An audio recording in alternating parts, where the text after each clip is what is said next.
আজকে সকাল সকাল রান্নাটা বসিয়ে দিলাম। সব কিছু শিলে বেটে রান্না করব। কতদিন হয়ে গেছে শিলে মশলা বেটে রান্না করি না, বলতে পারো অলসতার কারণেও। আজ মায়ের হাতে রান্নার মাংস খুব মিস করছি। মা সব কিছু ময় মশলা শিলে বেটে রান্না করতো, খুব মজা হতো খেতে।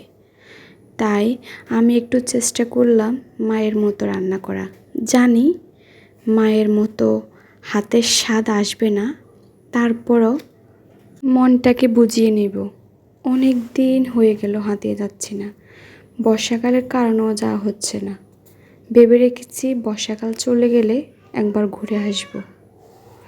আজ আর অন্য কোনো পদ রান্না করব না, মাংসের ঝোল আর ভাত খেয়ে নেব। মাঝে মধ্যে এরকম হলে মন্দ হয় না। আর দেখো, সবসময় একরকম রান্না খেতে খেতে ভালো লাগে না, মাঝে মাঝে একটু অন্যরকমভাবে করলে স্বাদটাও ভালো লাগে।